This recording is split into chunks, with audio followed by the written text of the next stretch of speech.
You ever stop to wonder why people go missing? You ever think about a thing called human trafficking? A leading cause of missing women, boys, and girls. A thing that's affecting people all around the world. Human trafficking have three core elements: the act, the means, and the purpose. So let me explain to you so you can be cautious. Under the act, there are 5 things a human trafficker must do: recruit, transport, transfer, harbor, and receive. So take note of these things and don't be deceived. Human traffickers use manipulation so them can trap you and hold you in that situation. Whether it's physical, emotional, or sexual abuse, or taking the documents that can identify you. Them will threaten your life, even your family. Or them promise you a life of greater opportunity. But don't think this comes with good intentions, because them only are going to use you for exploitation. Human trafficking takes many ways, shapes, and forms. Forced labor, not to mention sexual exploitation, debt, bondage, forced marriage, and domestic servitude. And if you're not careful, any of these could happen to you. So if you see any movements that look sketchy, listen to my words and don't forget it. Human trafficking is a very real thing. So open up your eyes and ears and start listening.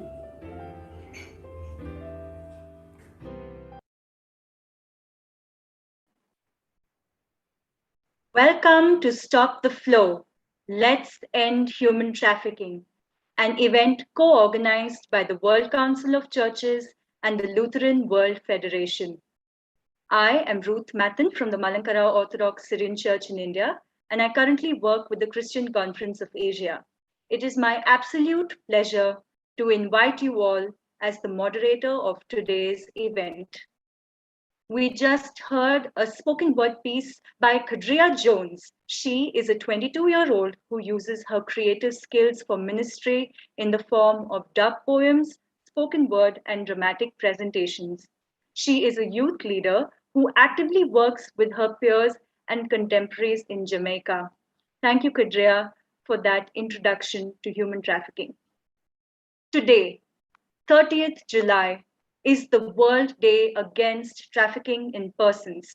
It gives us the opportunity to sound the alarm about the horrible crime of human trafficking and enables us all to reaffirm and strengthen our commitments to end this gross violation of human rights. Human trafficking is one of the most vile and grievous assault on the fundamental dignity and rights of human beings. It dehumanizes people and corrupts their identity as being made in the image of God, reducing them to mere commodities or objects. Today, we welcome a diverse group of panelists and participants. We know that almost every country in the world today, including the countries and regions from where all of you may come, is affected by human trafficking, whether as a country of origin, transit, or destination for victims. Given the scale of human suffering caused by the COVID-19 pandemic, there is a legitimate fear and concern regarding the rise of extreme, absolute, and unrelenting poverty, which is expected to push those who are susceptible to being trafficked into more vulnerability. As the COVID-19 crisis continues to cast a long shadow over global recovery and rehabilitation, with many millions of women, men, and children out of work and out of school without adequate protection and support, traffickers may be able to expand their operations with impunity and exploit the powerlessness of the disadvantaged. We are seeing a rise in the online preying and grooming of victims. We are seeing how situations of lockdown are preventing the escape of victims from their traffickers. We are seeing how people are falling into debt traps and are lured with promises of employment after the economic meltdown. Amidst this pandemic, the crime of human trafficking is thriving. Today, through different forms and mediums, we will attempt to gain a deeper understanding of human trafficking and its causes and consequences. We just had a spoken word piece from Kridrea. We will have a few more at later stages. We will hear from survivors of human trafficking. We will discuss theological perspectives and look at the psychological, social, economic impact of trafficking.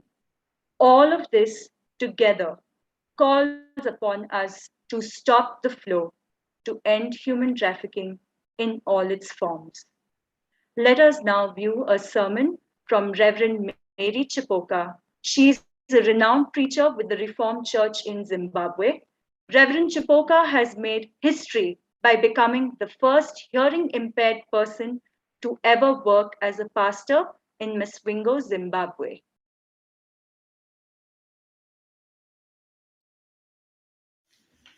Greetings all over the world. My name is Reverend Zenda. I am preaching from Zimbabwe.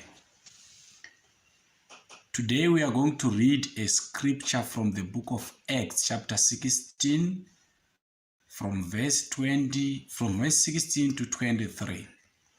Theme: if God set you free, you shall be free indeed. From the scripture that we have read, Paul and Silas. Paul and Silas, they were going for a place of prayer. Then there was a girl who had a bad spirit or a demon. The girl was a slave. She worked for her master and she would tell people their fortunes. So Paul and Silas, they saw the girl. The girl was a slave. She worked for a master and she would earn a lot of money and many people would come. We don't know about the name of the girl. We don't know where the girl comes from. We also don't know the family. We don't know about the father, the mother, or the relatives. We don't even know much about the girl. She was just a slave. The girl would help her master to earn money. Many people would come. Then the master would be taking money. She would shout, tell people about their fortunes, tell people about their future, and she would earn a lot of money. And the master would take the money. The master was very happy using the girl as a slave. Now, because of money, the girl worked for the master. She continued doing that for a lot of time. Many people would come for help. Many people would come. She was not free. The girl was not free. She was suppressed. She was under bondage. But the master was happy taking the money. The master was very happy, but the girl lived with a demon. The girl was a slave. In the world, we have seen that there are quite a number of people who live in bondage, who are slaves. There is a lot of human trafficking. Many people are being taken and being used, doing different kinds of abuses. People are not free. People are suppressed. They are forced in the world.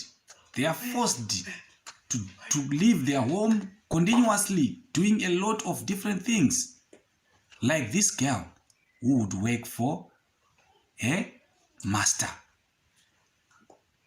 But when Paul and Silas delivered her from that spirit, she was free. When people heard that the girl is now free, and when the master saw that the girl was free from bondage, because the spirit went away. People were not happy. They took Paul and Silas into the prison instead of thanking the Lord that the girl was made free. She was free. She was very free indeed. Instead of thanking the Lord, people are not happy that you are free.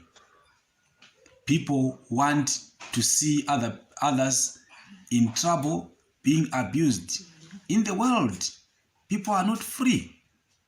There are many people who are being suppressed. Amen.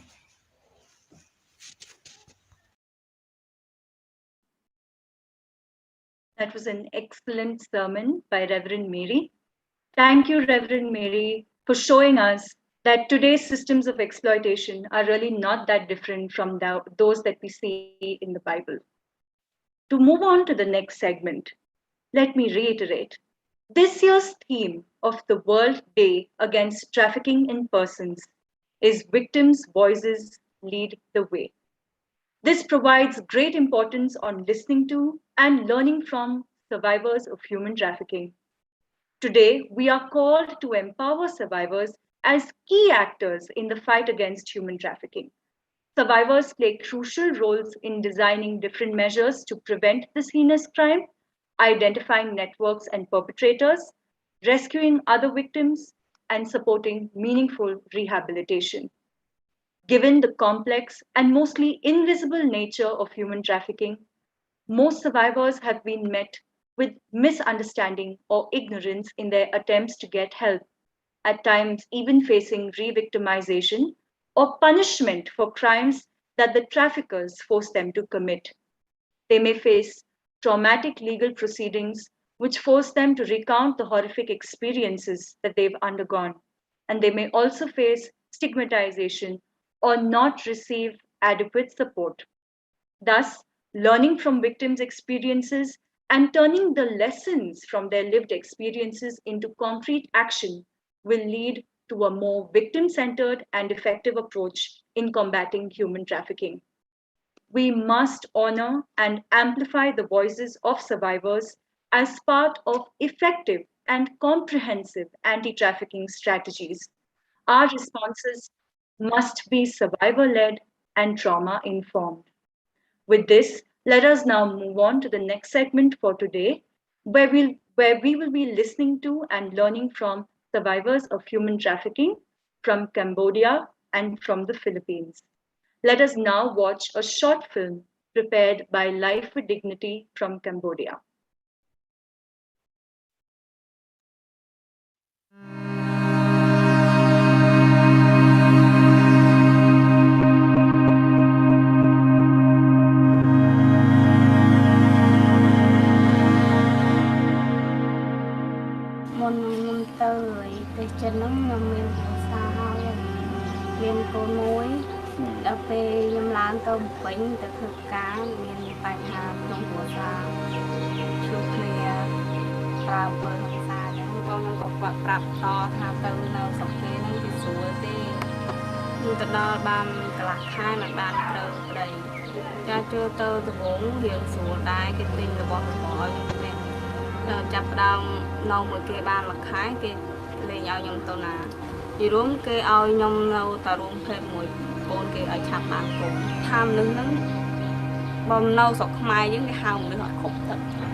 ខ្ញុំរត់ទៅគេអត់មានសិទ្ធិប្តឹងគាត់ទេតែគណៈមេខ្យល់ចិនគេចាប់ប៉ូលីសចិនគេចាប់ដាក់គុកមុននឹងចេញមកខ្ញុំធ្វើឲ្យគាត់ទុកចិត្តរឿងខ្ញុំចុះមកក្រោមមកទិញមកហូបទិញចំណីអីចឹងខ្ញុំចុះមកហើយខ្ញុំឡើងទៅវិញចុះមកហើយឡើងទៅវិញឲ្យគាត់ទុកចិត្តដល់ពេលថ្ងៃដែលឡានមេខ្យល់នឹងគេប្រចាំយកខ្ញុំប្រាប់គាត់ថាខ្ញុំមកទិញរបស់ហូបចឹងទៅគាត់ឲ្យមកឡើងវាម្ល៉េះហើយគាត់អត់ទុកចិត្តខ្ញុំដែរគាត់ចុះមកតាមដែរតែគាត់តាមអត់ទាន់ទៅខ្ញុំនៅខ្លាចពូឲ្យតែខ្ញុំនឹកឃើញកន្លែងគេវាយខ្ញុំនឹងខ្លាចមកឲ្យតែនឹកឃើញខ្លាចថាខ្លួនឯងលិចថាខ្លួនឯងមិនតាមមកដល់ស្រុកថ្ងៃណាទៅដេកនឹកឃើញញ័រខ្លួនមកហើយខ្ញុំមកឡើង7 ឆ្នាំនៅតែនឹកឃើញនៅតែខ្លាចទៅអើយគេឲ្យថ្លៃខ្លួនខ្ញុំដែរគេឲ្យ$2,700តែខ្ញុំឲ្យបងខ្ញុំយកទៅគាត់ថាគាត់យកសងគ្នាខ្ញុំក៏ខ្ញុំឲ្យគាត់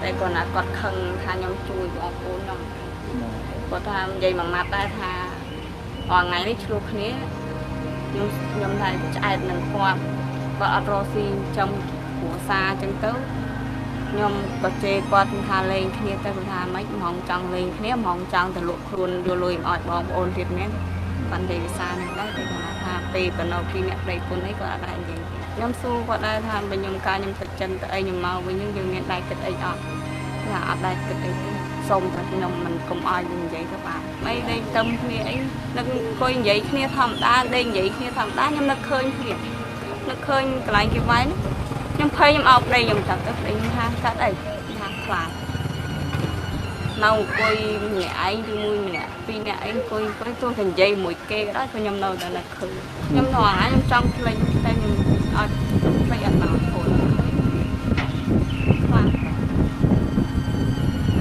ខ្ញុំចង់អាខ្ញុំគិតធ្វើអីក៏ដោយខ្ញុំកុំឲ្យខ្ញុំគិតរឿងការខ្ញុំទៅចិនថាខ្លួនឯងក៏ហក់ខ្លួនឯងថាមិនដែរបានទៅចិន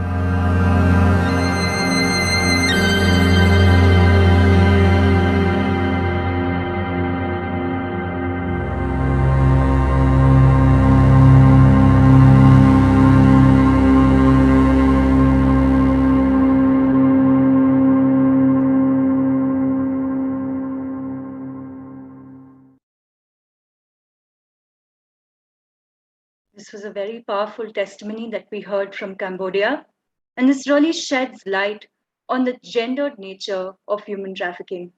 In 2018, a report stated that out of every 10 people that are trafficked globally, 5 were adult women and 2 were girls.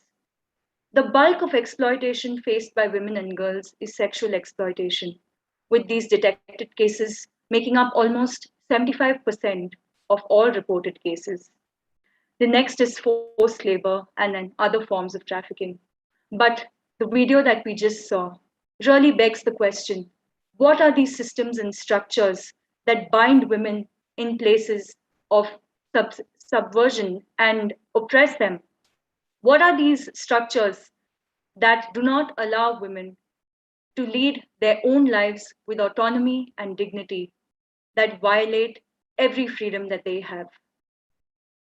We shall now listen to the lived experiences of 2 survivors from the Batis Center in the Philippines.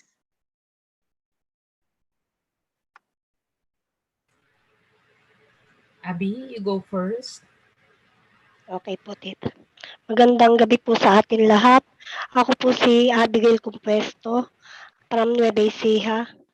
Ako po ay na-illegal recruiter ng 2008 from papuntang bansang Malaysia po.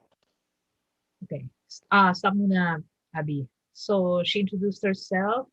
She's Abby from a province north of the capital of Manila. And she was illegally recruited to work in Malaysia in 2008. Sa tulong po ng Batis Center, ako po yung naging kliyente nila. Sila po yung nag-survive sa akin sa pamamagitan po ng pagsagip nila sa akin sa lugar po ng sa lugar na Zamboanga po. Doon po ako na-trap at kinuha po ng mga pulis. Pagkatapos po noon, sila yung Batis Center po yung humawak ng aming kaso. Bati Center was in the lead in rescuing Abby when she was trafficked through backdoor channels in Zamboanga, which is southern part of the Philippines, and along with local enforcement authorities, Abby and other Filipino women who were about to be trafficked to Malaysia for labor exploitation were rescued. Nung mga time po na yun, sobrang down na down po ako, nawalan ako ng pag-asa sa buhay dahil yung pangarap ko na matutupad dahil ako'y magkakatrabaho para sa ibang bansa is biglang nawala. Nawalan ako ng kumpiyansa sa sarili. Yun pong mga time na yun is down na down ako. Yung pong Bati Center ang nag-recounseling sa akin para magkaroon ako ulit ng lakas ng loob na harapin yung buhay ng may pagtingin na malinaw po. After her trafficking experience, Abby felt depressed and she lost hope that she will be able to have have the good life that she was aspiring for. But through the psychosocial intervention of Batis, through counseling, she was able to reimagine her aspirations and try to work towards those aspirations even in her life here in the Philippines. At sa tulong din po ng Bati Center at sa orientation nila about how to use your own business, nakapag-umpisa po ako muling maghanap buhay dito sa aming lugar. At ganun din po sa mga orientation na binigay nila sa amin kung paano ba talaga ang pag-alis ng bansa ng safe at legal. Sa tulong po ng mga orientation na yon, nalaman ko po yung mga karapatan kong bilang babae at yung mga tamang tuntunin sa pag-alis ng tama at ligtas. Through the group work sessions and orientation sessions that Bati Center for Women conducts with its women clients, Abby mentioned that she learned about her rights as a woman. She also learned about how it is to migrate safely. And also she learned how to start her own business. And she uses that to support herself and her children in her hometown. Sa tulong din po ng mga orientation na aking na-attendan sa Bati Center, kung paano ba yung ligtas na pag-alis, marami rin po akong kababayan ko rito na iligtas sa pamamagitan ng pag-aayos ng papel dahil sila ay nagkaroon ng pag-aabuso sa ibang bansa at akin din pong naayos na mapauwi sila sa tulong din po ng payo at pag-aasikaso ng Bati Center. Because of the knowledge and awareness that Abby has gotten from the orientation and group work sessions of Batis, she's able now to also advise young women from her locality on how it is to properly pass through the legal channels of migration and to prevent them from becoming victims of trafficking and illegal recruitment. Sobrang na-bless po ako sa mga kaalaman na aking natutunan bilang babae at bilang dati na biktima, ngayon ay nakakatulong na rin sa mga nabiktima. Sobrang laking pasasalamat ko po kay Lord na binigay nilang tugon sa akin ng Bati Center para ako ay ma-improve na dating biktima, ngayon is leader na po. So Abby is grateful to the Lord that she was able to cross paths with Batis. Because she's able to overcome and rebuild her life from her experience of being trafficked. And now she does not only help herself, but she also helps other women so that they do not anymore experience being trafficked for labor exploitation and for other forms of trafficking. Sa ngayon po, sa aking mga kababayan, para po maputol na yung illegal recruiter dito sa aming lugar kasi nung mga time na yun is talagang tumaas, talaga pong ginawa kong experience yung mag-share ako ng aking experience sa aking mga kababayan para matutunan nila kung paano ba yung pag-alis ng tama at safe, kung ano ba yung mga agency na pupuntahan nila at lalapitan. Sa ganung mga pamamaraan po, na-share ko yung experience ko at napaparating ko po sa kanila na talagang dapat na maging matalino sila lalo at sila ay magbabalak na umalis na ibang bansa. And now that she's a woman leader in her own community, she shares her own experience so that other women will learn and not make the same mistakes that she did, so that whenever they decide to go abroad, that it will be through the legal channels and that they will seek help from local authorities who are in positions to help them migrate safely to other countries. Patuloy pa rin po akong nagbibigay ng inspirasyon sa kanila sa aking naranasan. Ako man is na illegal recruiter. Ngayon po is tumitindig ng isang leader dito sa kababaihan. Pinakikita ko po na hindi porket nabigo ka sa pag-alis mo is down ka na. Laban lang, kailangan maging malakas ka, kailangan matutunan mo yung mga karapatan mo bilang babae at bilang migrante na gustong iangat ang buhay ng iyong pamilya.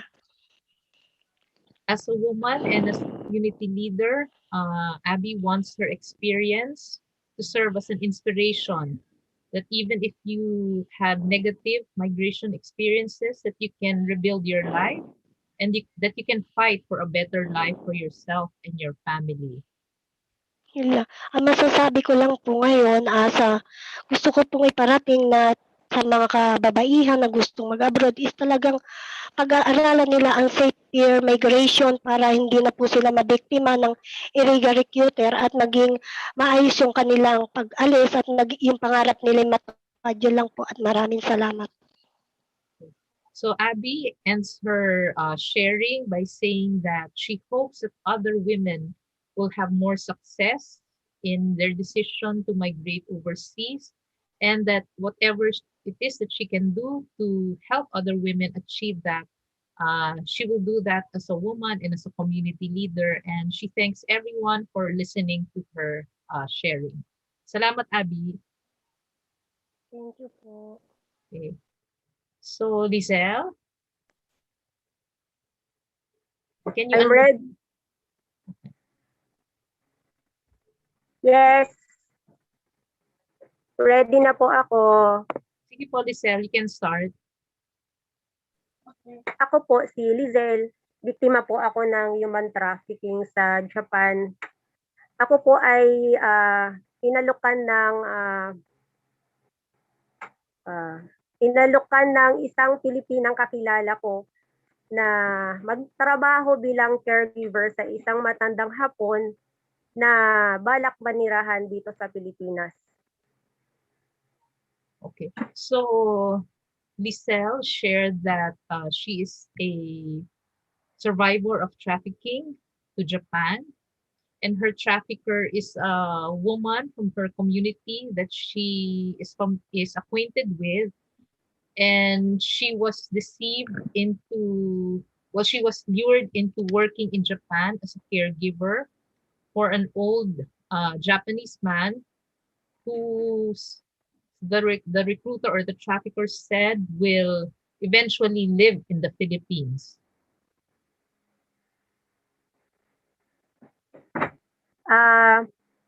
Habang wala pa yung Hapon dito sa Pilipinas, yung pamilya ng Pilipina, tinitrain na nila ako kung ano yung culture meron ang Japan, at dahil daw ang matandang Hapon na aking aalagaan ay mahilig uminom, tinuruan din nila ako the way kung paano mag-serve ng alak, the way kung paano makipag-usap, the way kung paano yung tungkol sa preparation ng gamot, at saka pinilit na subukan ko ding uminom ng alak.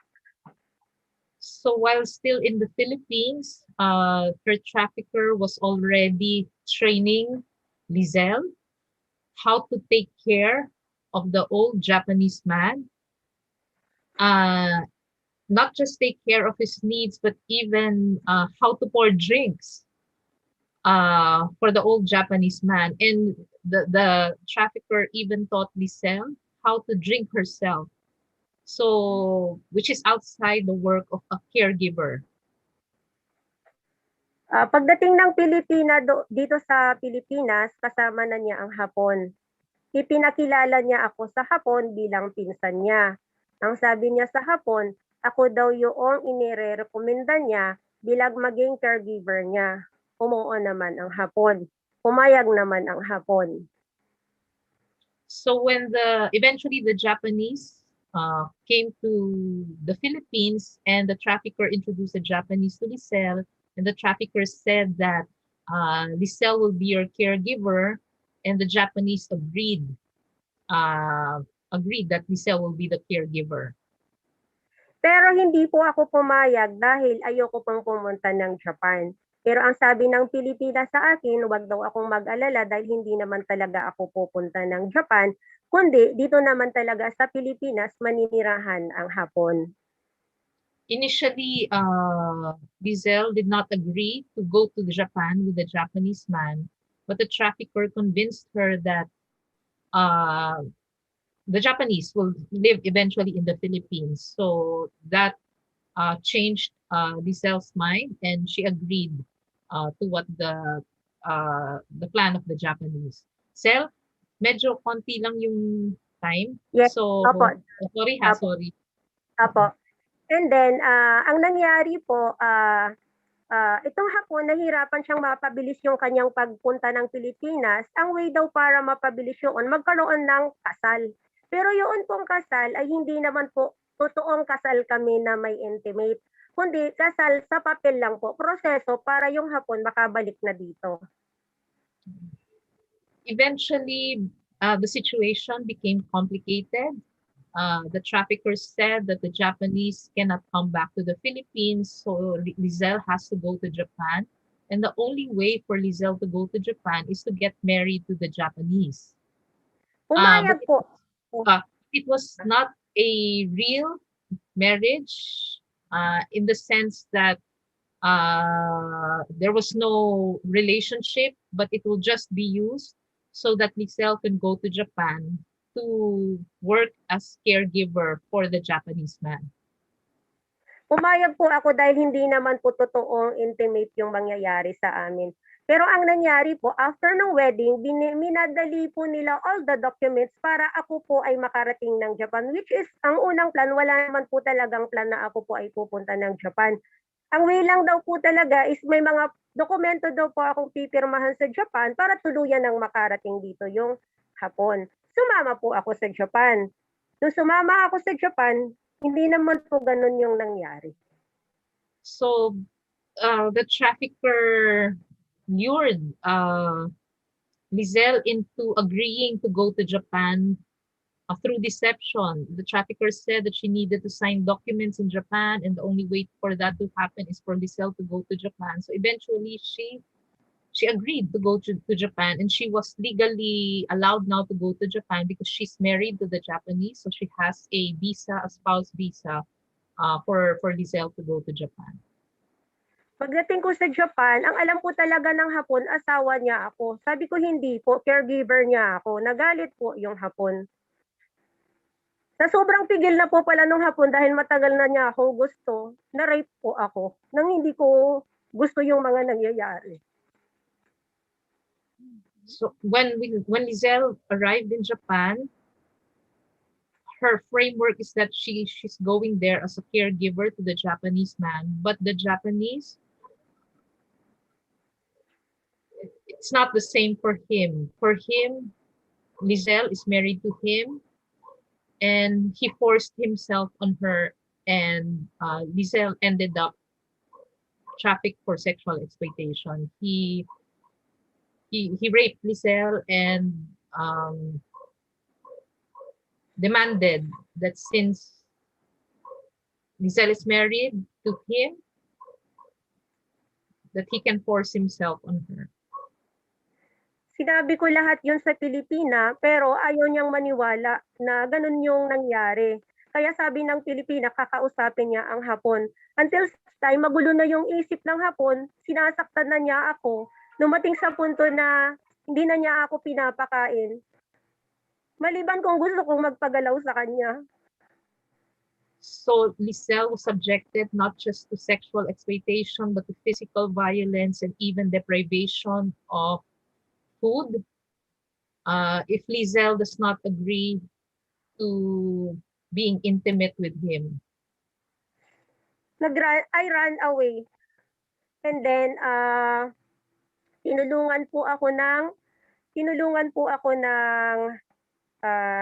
sa domestic violence ng Nagoya, Japan, na i-endorse po ako sa shelter para mapangalagaan po ako. Marami pong tumulong sa akin para maging safe po ako dahil hindi lang po yung Hapon yung naging kalaban ko. Naging kalaban ko na rin po yung mga Pilipina na nagpakilala sa akin doon sa Hapon. Eventually, Lizelle found a way to run away from the Japanese, and she was able to seek help from a shelter in one of the prefectures in Japan. And along the way, a lot of people helped her, even if the Filipina trafficker and the Japanese perpetrator victimized her and abused her in so many ways. Tinulungan po ako ng IOM sa Japan, and then in-endorse po nila ako sa Bati Center para tuluyan na po akong makabalik ng Pilipinas. She was endorsed to an international organization who helps victims of trafficking in Japan. And then when she arrived in the Philippines, she was referred to Batis. And that was the start of the helping relationship between Batis and Lizelle. Pagdating ko ng Batis, magulo yung isip ko, pero porsigido ako to file a case against doon sa nanloko sa akin. Until dumating sa punto na nagkaroon ng preliminary investigation, nagkaroon ako ng post-traumatic syndrome disorder. Okay ka pa, Lizelle? Yes. Oh. Okay, tita. When Lizelle arrived, pwede na natin i-wrap up, Lizelle, ha? Para baka mahirapan ka na kasi. When Lizelle arrived in the Philippines, she was in a state of distress. And she wanted justice for what happened to her. So she filed a trafficking case against the Filipina, but pursuing the case caused her to have post-traumatic stress disorder. And ako na lang magkukwento, Lizelle, okay lang? Or ikaw na lang? Sige, Sel, ikaw. Sige, konti pa po. Sa ngayon po, nag-hope pa rin ako na magkaroon ng justice yung nangyari sa akin. Dahil until now, marami pa rin pong biktima na hindi lang nagsasalita. Ngayon, kung walang magsasalita na kagaya namin na maninindigan, paano sila? Diba? So Lizelle is still hoping for justice in her case. And she feels that if survivors like her do not speak, then how will other Filipino women know about the scourge of trafficking? So even if recollecting the memory of her trafficking experience is very difficult for Lizelle, she bravely shares her story to everyone. Sa ngayon, okay naman po ako. Sa kabila nitong mga nangyayari, hindi ako binitawan ng Batis, hindi ako binitawan ng IOM. Without Batis, hindi ko alam kung nasaan na ako ngayon, kaya sobra yung pasasalamat ko na sa kabila ng lahat ng nangyari sa akin, hindi nila ako pinabayaan, hindi naman nila ako kaano-ano, pero yung support, yung pagmamahal, yung care nila sa akin, yung financially na ginastos nila sa akin na sobrang mahal, kaya sobrang appreciated so much po. So right now, she is in a better place, and she recognizes that through the help of Batis and through the help of the international organization who has been there with her all throughout her ordeal and through the challenges that she continues to face. And she recognizes that the helping relationship that has been forged between Lizelle and Batis has helped bring her to a place where she can hope for a better life for herself and her daughter. maayos po ang lagay ko ngayon sa kabila nitong pandemic, maayos po kami sa tulong pa rin po ng Batis, nagkaroon po ako ng pinagkakakitaan na hanggang ngayon po ay talaga pong nakakatulong po sa amin sa pangangailangan ng school ng anak ko, sa pang-araw-araw naming pagkain, sa pansamantalang makalimot sa kung ano man yung nakaraan. Maraming salamat po at hinding-hindi ko ito makakalimutan. Thank you din, Lizelle. As a last word, Lizelle is grateful for all the help that has been extended to her, including by Batis. And even during this time of the pandemic, Lizelle is grateful that Batis was there for her to help her so that her family, Lizelle, her daughter, and her husband was able to survive this pandemic, and they are in a better place. And she will forever be grateful for the continuing help that has been extended to her by Batis. Thank you, Lizelle. Thank you. Thank you din po. Yeah, Abby, Lizelle, thank you for sharing. Your stories are so inspiring to us. Your strength and resilience amazes us. Thank you very much. You are not alone anymore. We are in solidarity and in support with you. Thank you. Thank you, Andrea, for translating for us. Friends, listening to the accounts of the lived experiences of Abby and Lizelle, I'm sure many of you may have identified certain gaps where, had there been an intervention, had there been a question, had there been a more astute observation, perhaps this exploitation would never have happened. So, where are these points of intervention where we can step in and prevent this crime from happening? How can we strengthen our systems of support?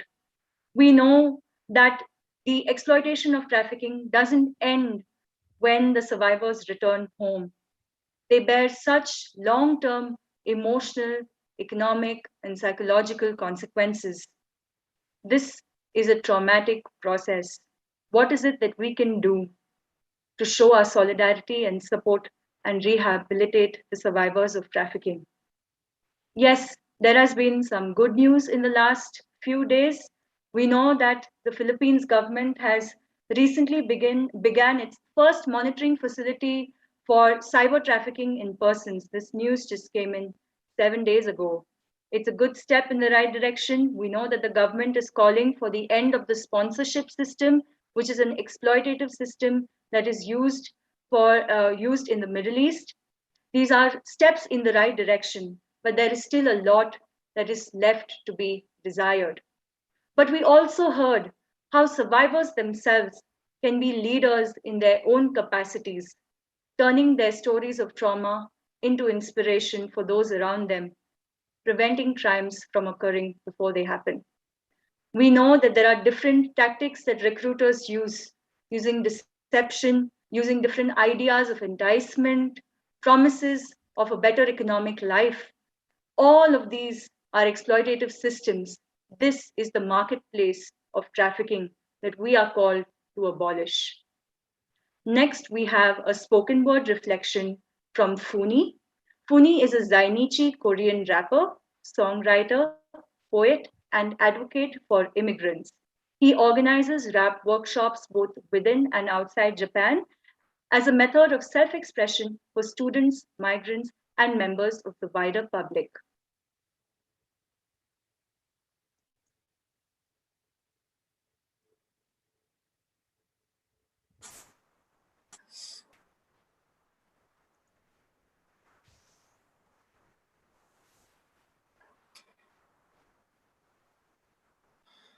Hi. So I made a video. So I want to share the program in Japan. The technical intern training program is it's like slavery in Japan. So many women as trainee do not have opportunity, even pregnant, and she become convicted of abandoning about stillborn. So I wanted to express about the problem in love. Thank you so much. Vietnam is training in Japan, convicted on understood born trees go pieces. Vietnam is training in Japan, convicted on understood born trees go pieces. Vietnam is training in Japan, convicted on understood born trees go pieces. Vietnam is training in Japan, convicted on understood born. She said, I fear if I become pregnant.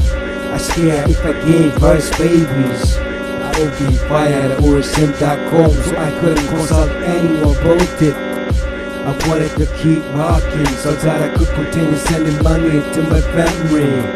I wanted to keep rocking so that I could continue sending money to my family. I'm not your puppet, I'm not your prophet. I'm not your puppet, I'm not your prophet. I'm not your puppet, I'm not your prophet. I'm not your puppet, I'm not your prophet. I'm not your puppet, I'm not your prophet. I'm not your puppet, I'm not your prophet. I'm not your puppet, I'm not your prophet. I'm not a prophet, I can't stop rapping. Vietnam is training in Japan, convicted on understood born trees go pieces. Vietnam is training in Japan, convicted on understood born trees go pieces. Vietnam is training in Japan, convicted on understood born trees go pieces. Vietnam is training in Japan, convicted on understood born. She said, I never planted the copies of the trees. I carefully rubbed the body in a towel. I placed the body in a card box and just sitting a boat since name. I wanted to keep rocking so that I could continue some money to my family. I wanted to keep rocking so that I could continue some money for food's the company. I'm not your puppet, I'm not your prophet. I'm not your puppet, I'm not your prophet. I'm not your puppet, I'm not your prophet. I'm not your puppet, I'm not your prophet. I'm not your puppet, I'm not your prophet. I'm not your puppet, I'm not your prophet. I'm not your puppet, I'm not your prophet. I'm not a prophet, I can't stop rapping. I'm not your puppet, I'm not your prophet. I'm not your person, technical intern training program. It's like slavery in Japan. She had no choice but to hide her pregnancy. The woman gave birth to twin boys. Stop human trafficking. Thank you. Thank you, Funi. That was a very creative way of learning this story, a heartbreaking story. Thank you for bringing it to us today. Yeah, thanks so much. I wanted to share it. Thank you. Friends, next we move on to a session of theological perspectives where we look at the psychological, social, emotional, and economic impact of human trafficking. We're going to be listening to three veterans in this field today, veterans experts in the field of migration and development, who are on the ground working with survivors of human trafficking. At this point of time, I would also like to encourage all of our audience members to share your questions, if you have any, for the upcoming speakers. You can put them in the chat box, we will moderate them, and we can discuss them in the Q&A session at the end. First, we have with us Vesna Hyang, who is the head of programs at Life with Dignity, a leading Cambodian NGO in rights-based empowerment to improve the livelihoods of the rural poor in Cambodia. Vesna is also a survivor of human trafficking. Today, she is going to talk to us about Life with Dignity and the impact that the organization has had in preventing human trafficking. Welcome, Vesna.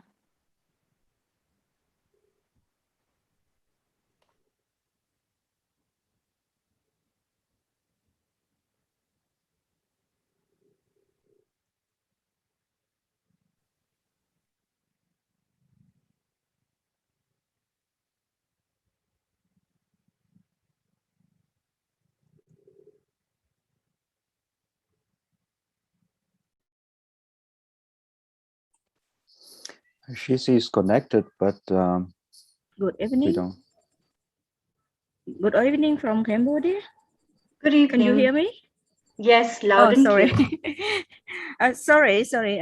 Because I'm living in not in the city, so the internet connection seems to be slow. So can I suggest to show my slide presentation? Yes, you will be able to share your screen with us. Okay. Yeah.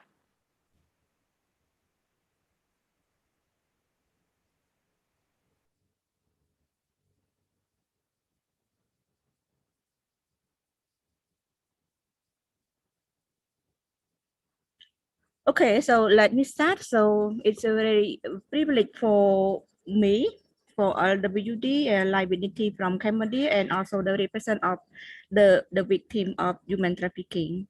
My name is Visna. I'm a head of program in Cambodia. So now let me share you some social impact that affect by human trafficking in Cambodia. Yeah.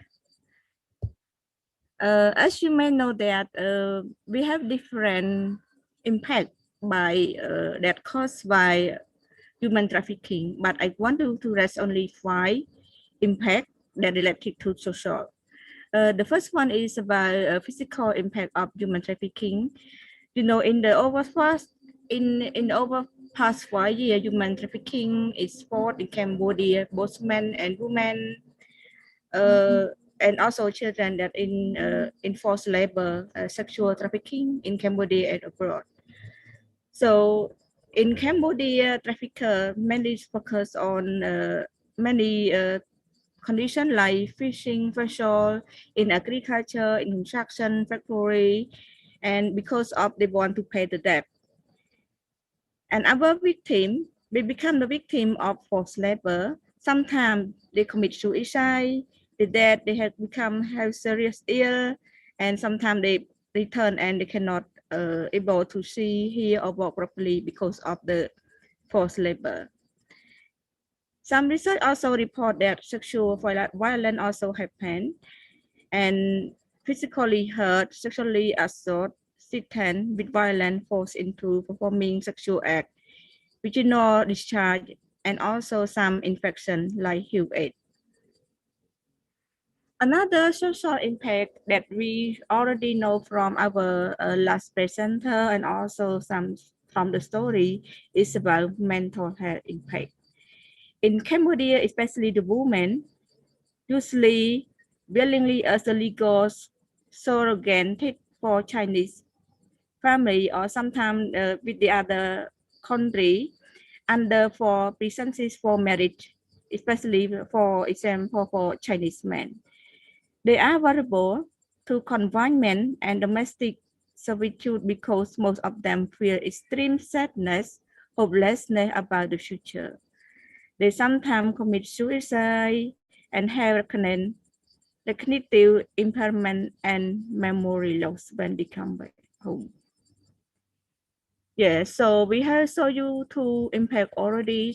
I want to just emphasize again, in the case in Cambodia, the victim that LWD, my organization used to work with, also share the experience about human trafficking when she moved to live in China. She told us that I have no freedom at all. I will keep indoor, for to have sex, to have baby. I was disturbed by my husband. I have not sleep every night. Yeah, sometimes she was beaten by parent-in-law.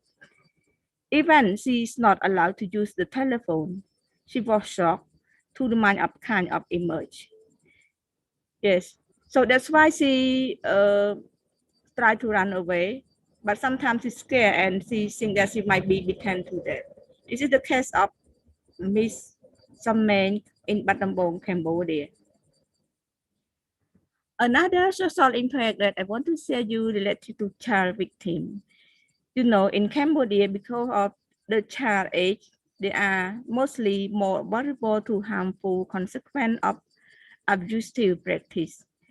Prolonged abuse in children, including hunger, malnutrition, and other physical abuse. This led to permanent stunt of growth, reproductive problem, poisoning because of the working condition or chemical in insecticide. And also it can be cause general fatigue, masonry accident, and other diseases. In Cambodia, most children that are trafficked who mostly impoverished from impoverished family were available to forced labor, including domestic servitude and forced begging and along the street and street vendoring, mostly, for example, in Thailand and Vietnam. So now let me move to another impact that concerning to substance abuse. You know, in Cambodia, some of the migrant to try to migrate to neighboring country. So some trafficked women and men were forced to use drugs or alcohol to ensure that they complement and to enable them to take on more clients, work longer hours, or even perform occasional or recurring acts. Trafficked person may also turn to substance abuse, related and pain and of their situation sometimes result in addiction, organ and any other disease, even death. Now let me move to the last social impact that have negatively impact to Cambodian victims or trafficked person have forced social disapproval when they return without permission, well, regardless of harm they suffer. They sometimes accepted by their family and community. Sorry, they sometimes not accepted by their family and community. Sometimes the victim also will blame the immoral character of the trafficked girl herself, who was seen to bring disgrace and shame to the family. Yeah, so I think I just want to share you these 5 key social impact that happen in Cambodia. Yes, thank you.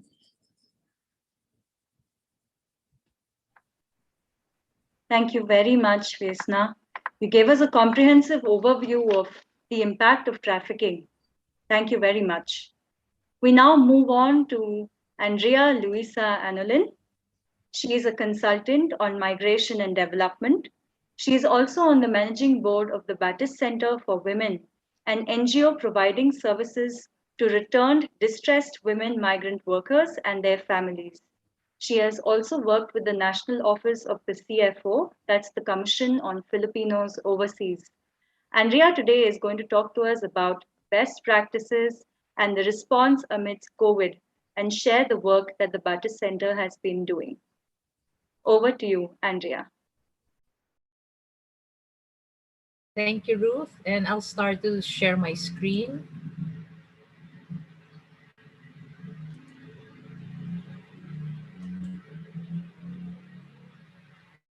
Okay,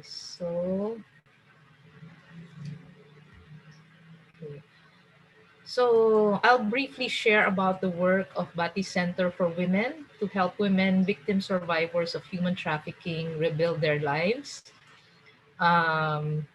Many Filipinos on a daily basis leave the Philippines to work overseas. As of 6 years ago, more than 5,000 Filipinos leave the Philippines every day because they are in pursuit of a better quality of life for themselves and their families. And this is not just happening in recent times, but even for the past 4.5 decades, Filipino men and women have been going abroad to work. And one of the earliest corridors that has been established is the migration of Filipinos to Japan, which started in the 1970s. And many of those who migrated to Japan are Filipino women entertainers. And many of them were actually ended up as victims of trafficking because once they get to Japan, they experience slavery, they experience debt bondage, they experience restricted mobility, and the work environment in clubs and bars in Japan is sexually charged. So a lot of Filipino women who went to Japan to work were trafficked, and many of them sought the help of churches in Japan. And when they returned to the Philippines, many of them actually did not have support here in the Philippines from the Philippine government in the early to the late 1980s. And that was when Batis Center for Women was established. Batis is actually a Filipino term, which is called stream, because we try to provide a stream of hope for return distressed women migrant workers and their children. And we try to do that uh, through the various programs and services that we have through our initial supportive responses, such as airport reception, drop-in shelter, provision of psychosocial and medical assistance, and family reintegration and resettlement. And then we move on to capability building, which includes gender conscientization, basic orientation on migration, trafficking, and human rights. And I think you heard Abby and Lisel talk about these earlier. Our life skills sessions and education and skills development, and the economic assistance that we also provide to help women get back on their feet through grant opportunities for small-scale enterprise development and assistance to clients looking for employment as well. So I would just like to share with you some of the photos or documentation that we have of the assistance being extended by Batis. So these are examples of the initial supportive responses that Batis tries to provide the women. And these are the capability building initiatives that we also have, because you not only try to help them overcome their experiences of trafficking, but you also try to help them get on with their lives when they go back to the Philippines. So some of them, Batis provided support so they can continue to go to school and finish their education. Some are provided with skills so that they can earn an income for themselves. And through the economic assistance that Batis also provides, many of them were able to start their own livelihood businesses. And this is part of the economic empowerment that Batis tries to make available to the women, and to make them realize that they can also empower themselves economically here in the Philippines, even if their experiences abroad were not very good and they were abused and exploited. So they had individual enterprises, and they also had group enterprises through the years. So through the incomes that they gained, they were able to support themselves and their families here in the Philippines. And we also have our Women Empowerment Program, and both Lizelle and Abby are leaders of their own organization called Batis Aware, or Association of Women in Action for Their Rights and Empowerment. So they have these sessions, group work sessions, and orientation sessions, so that they can have more awareness about women's issues and other issues here in the Philippines. During this pandemic, many of the women who had enterprises suffered a lot because of the pandemic, and Batis tried to extend emergency assistance and response to our women clients and partners. So this is Abby selling fish, and she was able to purchase her own tricycle. And these are some of the women that we have also helped set up small enterprises so they can provide for themselves and their families during this pandemic. And the help that Batis extended not only were limited to the women, but also to their children, because their education was interrupted and they had to do homeschooling online. So Batis also tried to provide gadgets so that they can continue their schooling even if they are staying at home. And Batis has been doing this. Batis was one of the pioneer non-government organizations here in the Philippines. We have been in existence for more than 30 years, and we have tried to provide a stream of hope to return distressed women migrant workers. And we would not have been able to do this without the support of our partners, including the World Council of Churches, which has supported our work for many years. And I hope that through this engagement that we can continue to support each other, because the support that Batis also provides to the women survivors continues through the years. So thank you very much. Thank you, Andrea. Thank you for that presentation and for sharing what work Battis has been doing, especially during COVID-19, to provide assistance to such survivors. And it's very important for us to be able to hear such examples and learn from them and look at how we can contextually apply them in our own situations. Next, we will listen to Reverend Emmanuel Gabriel. He is an ordained clergy in the Lutheran Church of Christ in Nigeria and is the national coordinator of the Symbols of Hope project of the LWF, which provides psychosocial support for returned migrants. It creates awareness on human trafficking and irregular migrations and provides livelihood support to survivors of human trafficking. Today, Reverend Emmanuel, could you please share with us what is the psychological and emotional impact of human trafficking on survivors, and what is the related impact on their families and community, especially for young women? Yeah, first, I would want to appreciate you for the opportunity to be here today with you. As mentioned earlier, my name is Reverend Emmanuel Gabriel, the country coordinator of the Symbols of Hope project in Nigeria.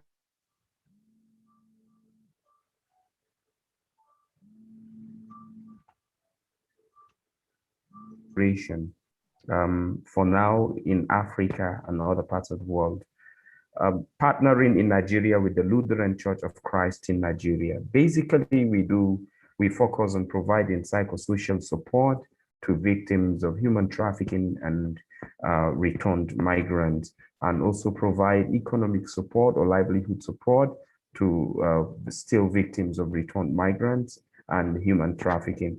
Then Nigeria is in the western part of Africa, the most populated country in Africa as well. And Nigeria at the moment is ranked among the countries with the highest number of victims of trafficking and is on the increase on daily basis. Symbols of Hope project is providing psychosocial support, like I said. What the victims of human trafficking pass through cannot simply be explained. You can only imagine or try to understand, because first, the psychological problem are coming from many different phases. Number one, we have what we call the traumatic situations they are thrown into as a result of maybe the forced labor or rapings and all of this that happens in the course of their traffic experience. May I mention again that most of the victims of human trafficking in Nigeria and Africa at large are mostly the female gender, women and children.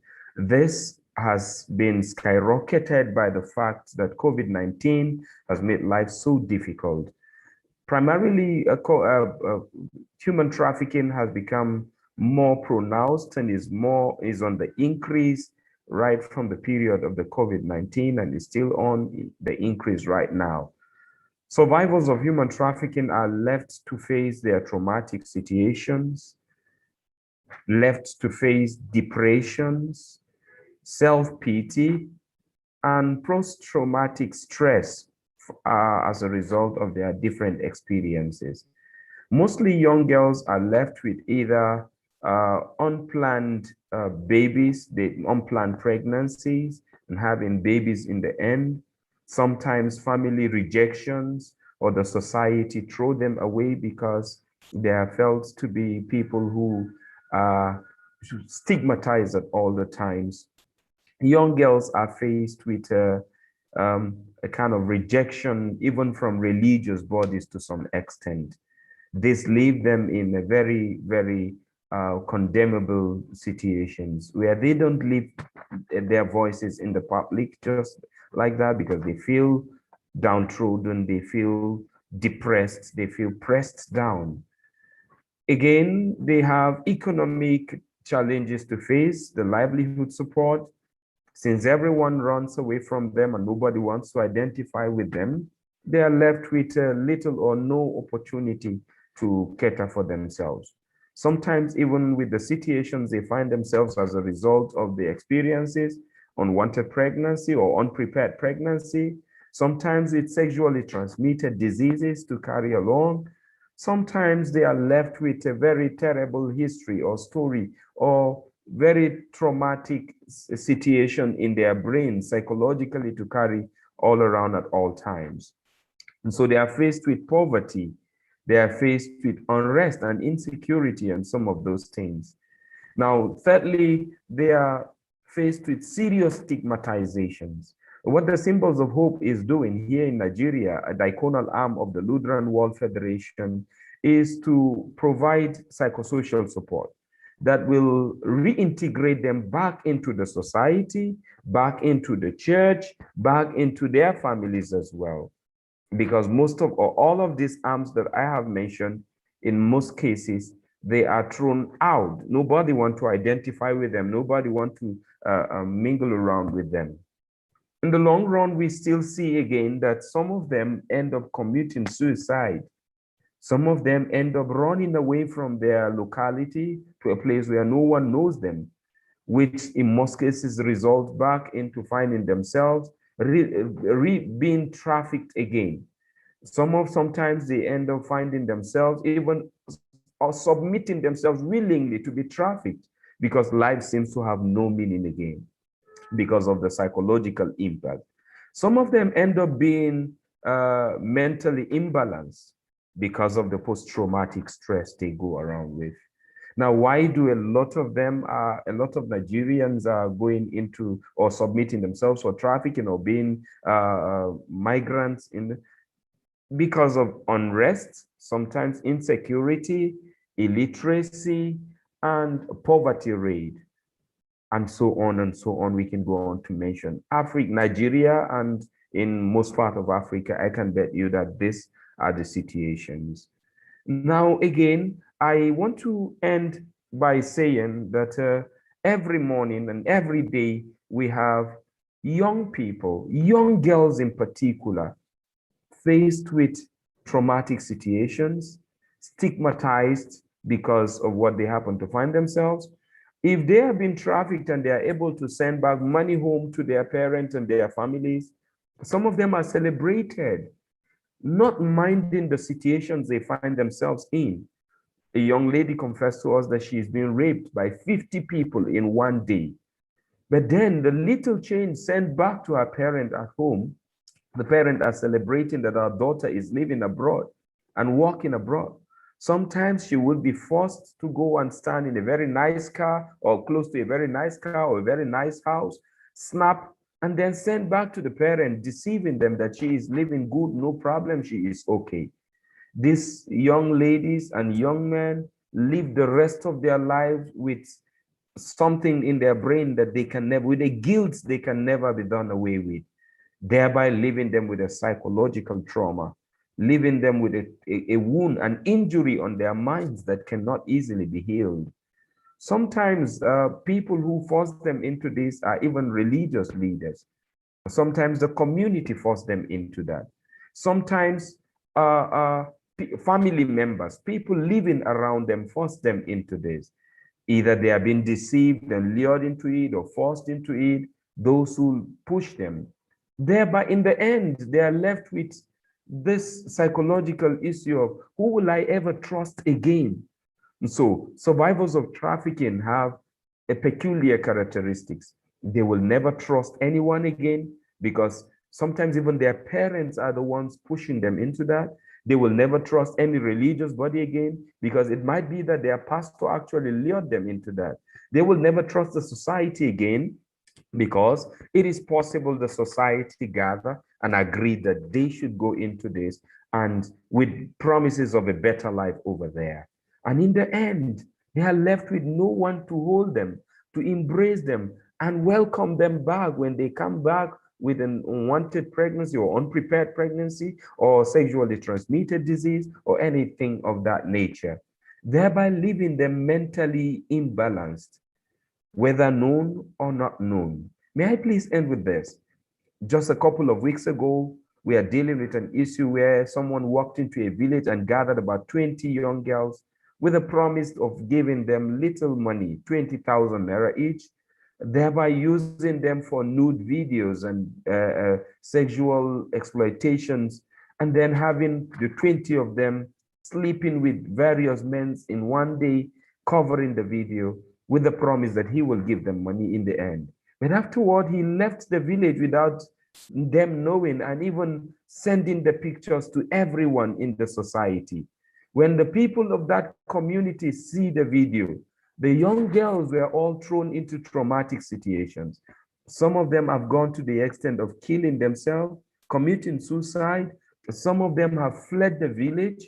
Some of them can no longer come out for the world to see them, and so on and so on. They are living with this traumatic stress, and the church, the society, the family, everyone is seeing them as people who are not good enough to live in the society anymore. This has gone a long way. Theologically, we all know that even in the Bible days, Joseph in the book of Genesis suffered being trafficked by his own brother, members of his own family. He was exploited sexually. He was forced into a labor, subjected to domestic servitude, and all of this. But what the body of Christ, the church globally should do is educating people, helping these ones to come back on their feet and take on again and move on with their lives, healing the injuries of their minds. The Lutheran World Federation is doing this. The Lutheran Church of Christ in Nigeria is doing this. The Symbols of Hope Project Nigeria is commissioned to do this.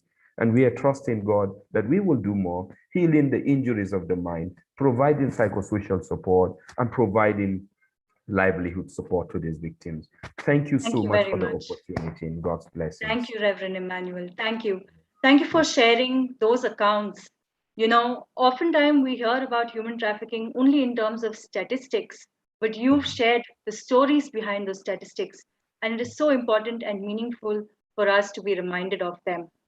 Friends, with your permission, we will switch up the format a little. We were supposed to move into a call to action segment and then entertain questions from our audience. But we will now have the collaborative spoken word bit by Kadria and Funi, and we will then move in to final comments from all of our panelists. Requesting Vesna, Andrea, and Reverend Emmanuel to please have a look at the chat box. If you could answer the questions there in chat, cover a few points, or maybe club them with your final responses, that would be good. Let's now look at the final spoken word bit from Kadria and Funi. Two seas, over 7 seas, to all my brothers and sisters underground, being feeling close and yet so far homeland. Stories to share still in the shade. We came from different roots, but took loose same hood. I dream bold big tree. It seems like you're a big tree, and it will set me free. Set we free, free, free, free, free, free, free, free, free, free, free,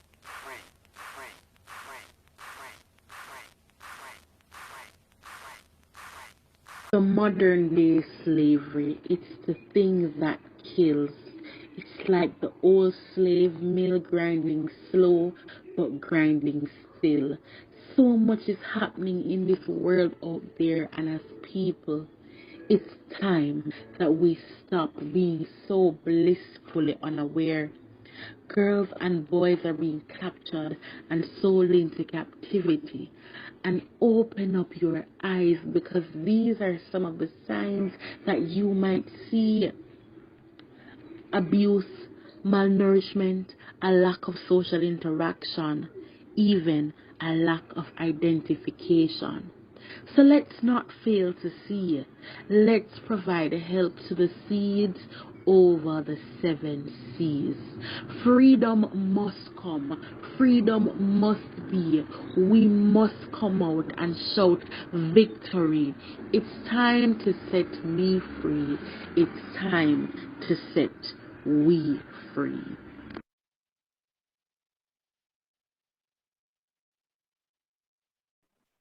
Thank you very much, Funi and Kadrea.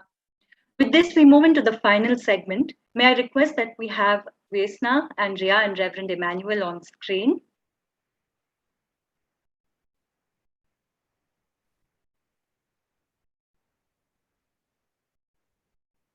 So this question is a common question to all three of our speakers. What is the call to action? We've heard about how you are carrying out your work. How can we better support you? What is the networks, systems, requirements that you need from wider society to better contribute to the work against human trafficking? Also, Andrea, you spoke about the example of the churches in Japan stepping in and reaching out to these victims. They provided assistance. What are the other ways in which churches, whether they're in the countries of destination or origin, can help prevent trafficking or reach out to survivors in need of help? So this is a question to all three of our panelists. Shall we begin with Viesna, move on to Andrea, and then with Reverend Emmanuel? Thank you for your question. Yes. So thanks for organizing the event today. It's really privilege for LGBT and also for Cambodian women and children that have trafficked by using you mean that used to be trafficked. So in Cambodia, as you already know, that we are the undeveloping country, that the poverty is one of the main cause that push to the human trafficking. Another also the related to law enforcement in the country, like corruption or any like technical support in terms of can we say about consultation or any psychological support, any how do we say that counseling to the victim. For LGBT itself, because we are the social worker, we want to help the victim also, not only help or support the victim, but also we want to raise awareness for prevention. So we want to work together, not only LGBT, but also build the network with the globe, like other actors. For example, like the government, or with the faith-based organization, family or private sector, and law enforcement agency, or also CSO. So your question that, so how can we support each other? So let me just talk about the capacity building first. So in terms of LGBT and also our social worker, and also we call who are work in a gender of human trafficking, should be built on capacity in terms of like skill or knowledge about the how to prevent human trafficking, how to deal with the cope, and how to mitigate the impact of trafficking in person. Another thing is about concerning to financial support. Yes, we are from the developing country, so financial support is on other case that we can use to support the victim in terms of like empowerment, training, or awareness raising to the victim. Also, the CSO to work on that kind of agenda. Another support is related to social network or coordination. Yes, we can work alone as the organization, but we can work as the group. So I think that webinar is very important, that we can share each other lesson learned, best practice, or also the challenge. So this kind of network, we can advocate or bring those issues to the other sector, like private sector or the government or the globe or the any agency. So the issue of human trafficking will be raised up and addressed all together. So thank you, this is all. Yeah. Yeah. That's a very important point. Look at us gathered here today. We are an international network in ourselves. There's so much space for collaboration amongst us. Let's leverage these cross-border relationships that we have. Thank you, Vesna. Moving on to you, Andrea. So thank you again for the opportunity to be part of this webinar, and not just for me, but also for our survivors, Abby and Lizelle. This is really important for them because most of the time they only get to talk to us and to the women in their communities. So this is a great opportunity for them to share their experiences and their thoughts and their insights about their experiences as trafficking survivors. And I guess my call to action for today is continue to embrace us, continue to embrace the work that small organizations such as Batis does for women, because we try to touch the lives of those who need care the most, the survivors of trafficking, and they also serve as inspiration to others, and they continue to need the assistance and the support from organizations such as Batis. And Batis would not have lasted for more than 3 decades also without the support of our partners, including churches in Japan and churches worldwide. And we hope that you will include us in our prayers, include us in thoughts of helping more women, not just those who are becoming victims of trafficking, but in preventing also more women, more girls, and more people from ending as victims of trafficking in the communities where Abby, where Lizelle, and where other survivors of trafficking lives. So that is my call to action. And thank you for this opportunity. Thank you very much. That's an important point for all of us. We have to move beyond reintegration into reconciliation, and that's where true justice and peace lies. Thank you very much, Andrea. Over to you, Reverend Emmanuel. Yes, if I understand this question very well, is what will the church do to get involved? I think it's high time the church move on to challenge the governments of the world when it comes to not granting justice to survivors of trafficking and not living up to date. Most times, human beings are being trafficked as a result of corruptions in the various nations. So the church should speak from the pulpits. As a strategy for advocacy, what we do is we advocate to the government, provide justice for survivors of trafficking, and then we use the church to educate the masses. We are the symbols of hope here. What we do is we move from one religious gathering to another, trying to draw the attention of the people to know that something of this nature exists. Because here in Nigeria, a lot of people are ignorant of human trafficking. For some people, it is a way of life. For some people, in fact, people are looking for those who they would willingly submit their children to be trafficked because of what they think. That means even parents are involved in trafficking.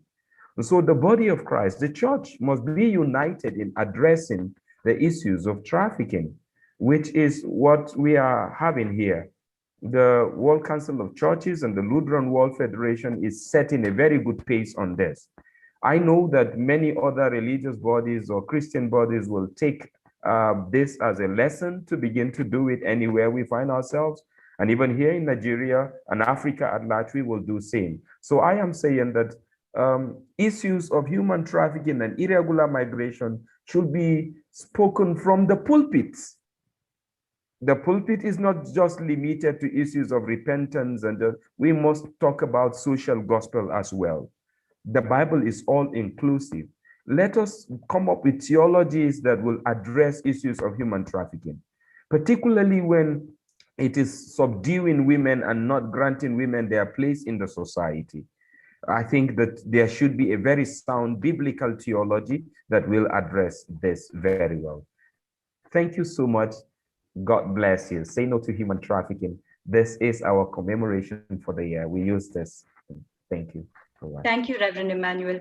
Yes, the churches can play a very important role, acting not in retrospect, but in prospect, intervening in broken communities and broken families, reaching out to people before they become victims. We know the traffickers as predators like to focus on those at the extreme margins of society. We need to bring those at the margins back into the fold of our church with love. Friends, with this, we come to the end of today's event. I would request all that have been involved, that are here with us, to please turn on your videos if possible. Let us have a look at all the faces that have contributed to making this event a success. Let me also take this moment to thank all who have spoken today. Abby, Liesel, thank you so much for sharing your stories with us. We bless you for all success in your endeavors and your healing as you move on in your life. Thank you very much for being with us today. Thank you, Vesna.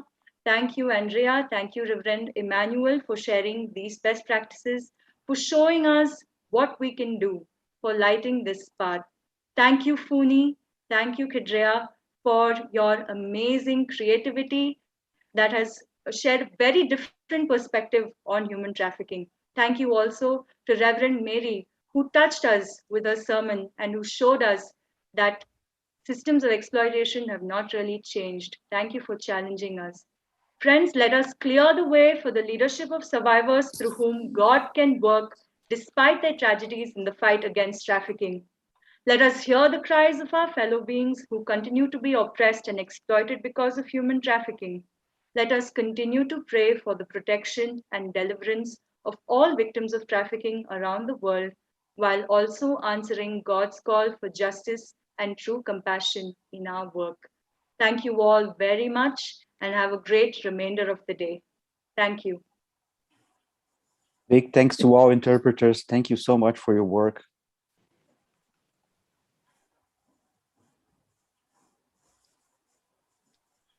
Thank you. And you still